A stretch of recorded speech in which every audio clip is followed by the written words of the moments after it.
Collier's first bucket of the day. Wilson, make your way for it. Did you catch the big news from USA Basketball? They just dropped the roster for the women's Olympic team, and it's a mix of some serious talent. It's her length. When you got 6'8" laid out trying to get that ball, shows everybody aggressive, tone setter. Inside, though, that was my house. So, first off, they've got some of the biggest names in the game. Aja Wilson, Breanna Stewart, and Diana Taurasi are headlining the roster. If you know anything about women's basketball, you know these ladies are absolute legends. Aja Wilson is on fire this WNBA season, averaging 28 points and 12.3 rebounds per game. She's a beast on the court. Then there's Breanna Stewart, a two-time WNBA MVP and Finals MVP. She's been a standout in previous Olympics and is back to dominate again. And Diana Taurasi, who'll be 42 when the games start, is making history by competing in her 6th Olympics. That's an all-time international record. Talk about experience and leadership.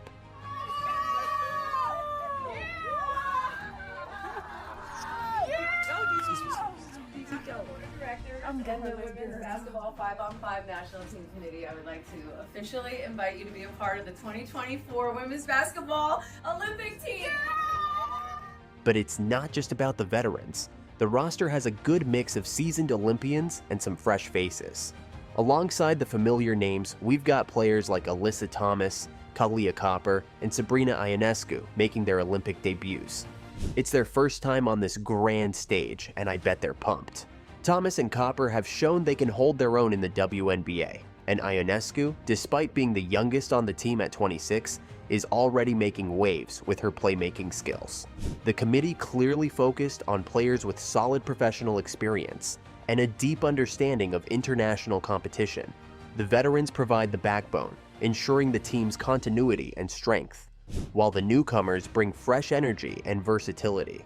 And let's not forget, this roster has players who have shown in the 3x3 format, adding another layer of depth and adaptability.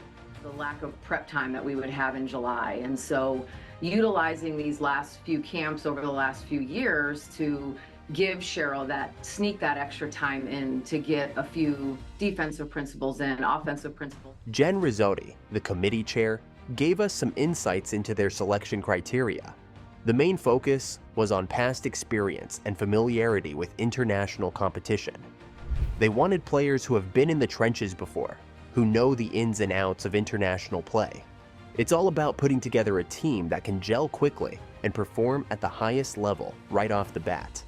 And let's face it, the Olympics are no place for on-the-job training.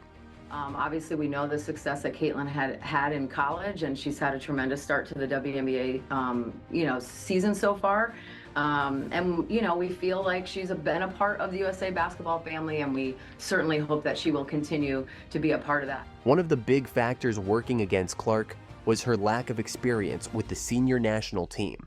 Because of her college commitments, she missed out on key training camps. These camps are crucial because they give the selection committee a chance to see how players fit into the team's dynamics and strategies. Since Clark was busy leading Iowa to great heights during these camps, the committee didn't get a chance to see her in that environment.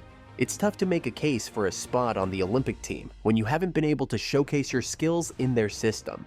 Job to pick the 12 that, based on our selection criteria, and, they're as much as you want to maybe make conversation around how we should have considered TV viewership or jersey sales or popularity. That wasn't the purview of the committee to have those discussions.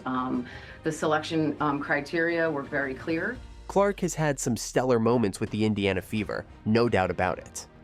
She's hit some major milestones, like becoming the first player in WNBA history to rack up 200 points and 75 assists in her first 12 games. But it hasn't been all smooth sailing. She's also leading the league in turnovers, which isn't a great stat to have. Plus, her three-point shooting percentage is a bit lower than expected. The committee had to consider these inconsistencies when making their decision.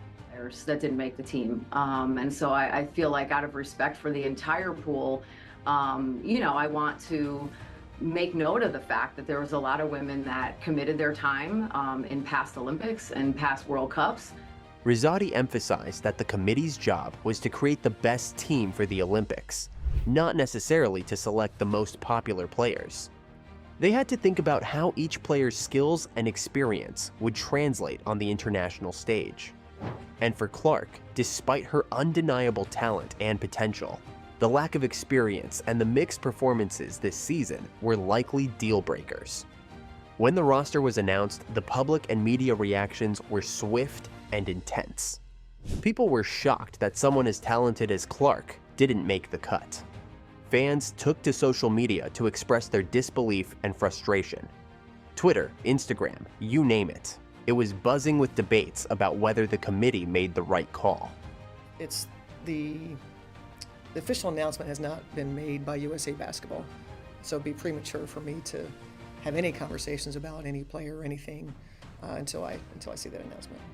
One of the biggest points of contention has been Cheryl Reeve's social media activity. Reeve, the head coach of the women's national team, had made several posts that seemed to single out Clark, and these resurfaced after the roster announcement. For instance, Reeve responded to a WNBA post about Clark's game, subtly suggesting that the league's focus was too much on her. She used hashtags like #12teams and #the Wiz more than one player, which many interpreted as digs at the hype surrounding Clark.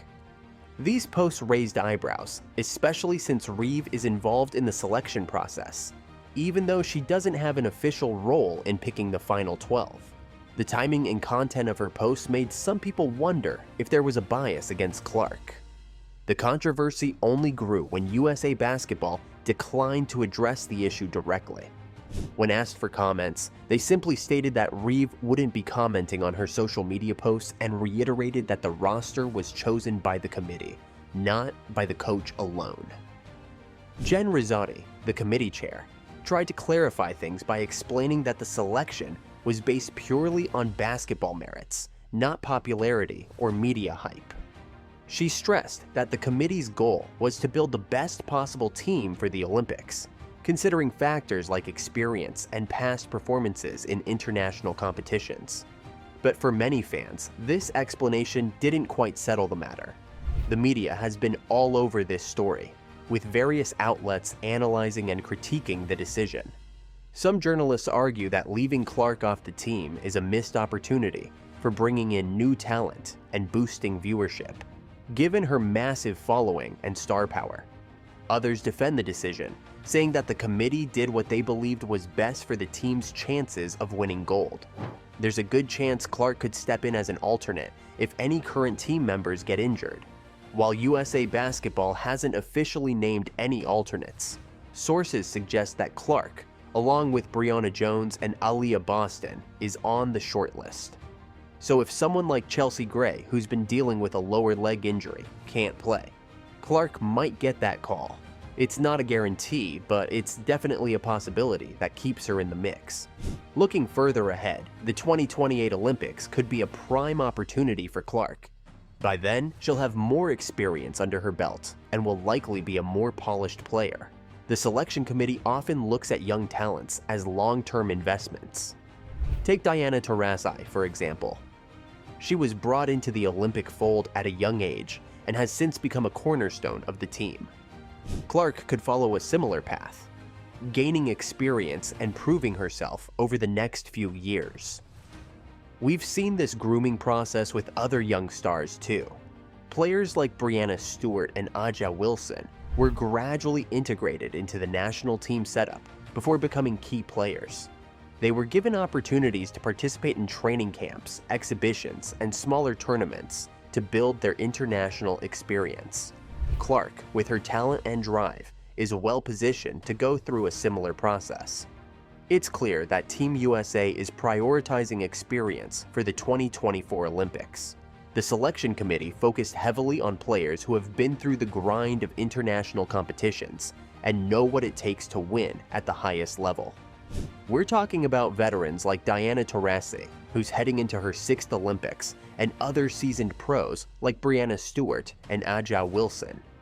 These players bring a wealth of experience, leadership, and a proven track record of success. Honestly, no disappointment. Like, I think it just gives you something to work for. You know, that's a dream. You know, hopefully one day I can be there, and I think it's just a little more motivation. You remember that, and you know, hopefully in 4 years, when 4 years comes back around. This strategy isn't new. Historically, Team USA has leaned on veteran players to maintain their dominance in women's basketball.